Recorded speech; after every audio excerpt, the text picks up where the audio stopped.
Donald Trump's approval rating might be a little higher than it's been in previous years, but it still is not good, and it still does not compare well at all to previous US presidents. This is from The Hill. Trump initial second-term approval rating among lowest in decades. So, President Trump, early in his second term, is earning an approval rating among the lowest in decades, a survey found. A poll released Thursday by Gallup found that 47% of respondents support Trump's term so far, just above the 45% he earned at this point during his first term. It's a rating that places him below all other elected presidents since 1953. He remains the only elected commander-in-chief with an approval rating below 50%, the survey found. Trump's disapproval rating is 48%, 3 percentage points higher than in 2017, and marks a new high for that rating at the start of a president's term. Joe Biden received a 57% approval rating, the same as George W. Bush. The presidents who received the next lowest approval rating after Trump were Ronald Reagan and George H.W. Bush. The president who received the highest approval rating when entering office was JFK.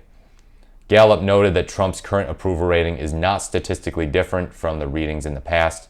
However, initial evaluations of Trump differ in that Americans are much more likely to disapprove of his performance rather than have no opinion, as was the case for George H.W. Bush and Reagan, the survey said. Yeah, so this guy does not compare well at all to any of his predecessors.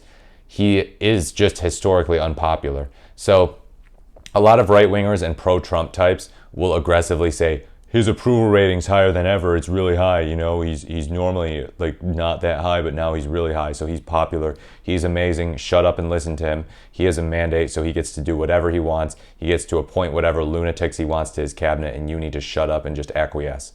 They say that, but it's like, okay, his approval rating still is abysmal compared to almost every other president at almost every other point. I mean, he's doing better than he has before. That doesn't say much. Most other US presidents actually get the American people behind them generally. Obama being in the high 30s or low 40s was considered low for him. For Trump, that type of thing was just seen as a normal. I mean, Trump went all the way down into the 20s, alongside people like George W. Bush, Richard Nixon, and Harry Truman. Those were some of the others who went down into the 20s. It's very rare that a president and their approval rating go into the 20s. So, yeah, don't let anyone gaslight you into thinking that this guy's popular. We do have to provide the context that he's more popular than he was 4 years ago. That doesn't say much, though. That doesn't say much. 4 years ago, he was still tarred by January 6th. His reputation was lower than ever. I mean, people were just disgusted with the guy. The COVID lies, the election misinformation, the economic downturn. That's why they elected Joe Biden. And then, January 6th came along, and it really was what appeared to be the final nail in the coffin for his approval rating. But as it turns out, he ended up getting reelected. But he's not remotely popular. Don't let anyone gaslight you. I still stand by that. People will pull a lot of tricks. They'll say, whoa, he won the popular vote, so that must mean he's popular. Hillary Clinton won the popular vote too. You're never going to admit she's popular. You're going to just be like, oh, Hillary Clinton sucks. Hillary Clinton's the worst. Hillary Clinton is corrupt. Nobody likes her, even though she beat Trump in the popular vote. So they'll shift from caring about the Electoral College to the popular vote, depending on whatever is convenient for them in the moment.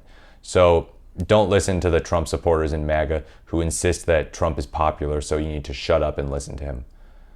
Total nonsense. Total nonsense. Do not be gaslit.